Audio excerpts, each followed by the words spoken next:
Very thankful today to have Dr. Alan Getgood with us. I'm sure most people know who Dr. Getgood is, and he has been honored as the top cited article in 2020 as part of the AJSM 50-year special. So that paper titled "The Lateral Extra-Articular Tenodesis Reduces Failure of Hamstring Tendon Autograft Anterior Cruciate Ligament Reconstruction, 2-year outcomes from the Stability Study randomized trial." So Dr. Getgood, welcome and thank you. Thanks very much, David. Good to be with you. So for starters, why don't you tell us why you performed the study? Yeah, it all really started in sort of 2012, 2013. I'd sort of come off the back of fellowships, and I was doing a locum consultant position in the UK.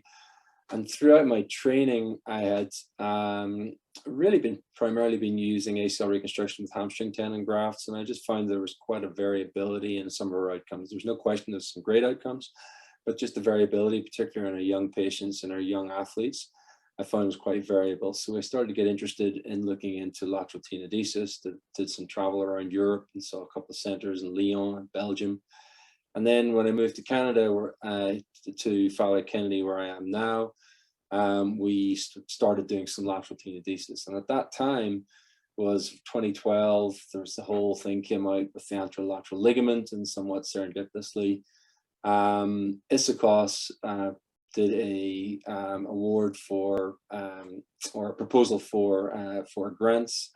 And so we put in a grant application for a randomized clinical trial to be able to compare ACL reconstruction with or without tenodesis. So everything sort of really fitted in at the time in terms of what our interests were and what was really quite popular at that moment. And I was very fortunate that I was able to get a really strong group of researchers across Canada and Europe to join me and form the Stability group. And I guess the rest is history. That's great. So tell us what you think the biggest impact the paper has had on the field of sports medicine. I think, I think the whole concept of looking at the periphery of the knee when it comes to ACL reconstruction, I think that's really, along with some of the work along with the anterolateral ligament and then our work with Stability and numerous other authors, of course, have looked in this area. It's really made surgeons start to think about what else is going around the joint, not just focusing on graft placement and type of graft, and looking at the periphery and whether that's meniscus or menisci, medial or lateral, as well as the anterolateral stabilizing structures. And, we now think about risk assessment of patients, trying to understand patients that maybe are at higher risk of re-injury. That's what we focused on in Stability. And, really now appreciating that not one graft or one procedure does not fit all, that we should be tailoring our surgery to individualized patients and looking at their ultimate goals. And really, I think what we're seeing with lateral tenodesis in particular is just a huge interest and increase in the usage of lateral tenodesis, particularly in young patients who are going back to contact pivoting sports. And I've seen that over the last number of years. We're going to meetings, there are more and more people using the procedure in their primary ACL reconstruction as well as revisions. Great. And on that sort of note, what you talked a little bit about sort of other things around the knee. Is there anything that, looking backwards now, it's obviously a lot easier to have hindsight, but anything looking backwards now that, you wish maybe you had looked at differently, thought about differently with the Stability trial in particular? Well, yes and no. I mean, there are always other outcome measures that you could look at, and we tried to include as much as we possibly could. We're still actually, working on publications, looking at some of the secondary outcome measures that we assessed. An example would be, I wish I had collected ACL RSI, for example, to look at psychological readiness of return to sport.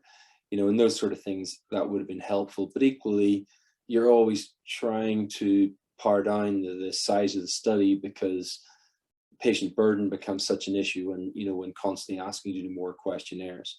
And also our funding was on a somewhat small budget to do a randomized trial, and so we've now started Stability 2, where we're looking at different graft choices, patella tendon versus quadricep tendon. That would have been nice to start 10 years ago, but we didn't have the funding to be able to do that. But off the back of Stability 1, we've been able to go to NIH and to the Canadian Institute of Health Research to be able to get that extra funding. So Isoclass really helped us with, you could argue, you could call it seed funding, got us a track record, and then we were able to go after larger funding dollar amounts to then do a much bigger scale trial. So, you know, I think, to be honest, I think we did incredibly well for the budget that we had. And a lot of that is down to the group of people, the group of researchers that did an awful lot of the work really on a very, very small budget. Awesome. Well, congratulations on you know, this excellent achievement. The Stability trial is a fantastic study. And maybe before we part, if you could give any aspiring young researchers any tips, any words of wisdom about how one day maybe they'll be sitting in your place right now. Well, thanks for those kind words, David. But I mean, I think, you know, I mean, ultimately, having a good, important research question is a big part of it. You know, something that's topical, that's going to have an impact on your field of interest is a starting point. And then having good collaborators. I can't really stress that enough. You know, I'm very fortunate that I get to quarterback a lot of what goes on with Stability, but ultimately it's a huge team, and we couldn't have done it without the team members. And yeah, and you know, we were very fortunate to have, as I've said before, this big group of people that were willing to give up their time, their energy, their expertise to be able to do such a trial. And I think, you know, that's important. I think as a young researcher, is get the mentors in place and get your collaborators in place, and be, you know, understand that you can't do everything yourself. You know, you need help. And I think that ultimately that sets you up for success. Awesome. I look forward to long-term follow-ups and Stability 2 and all the rest of the great stuff. So congratulations and thank you very much. Thanks very much. And thanks very much for recognizing us for 2020. Thank you.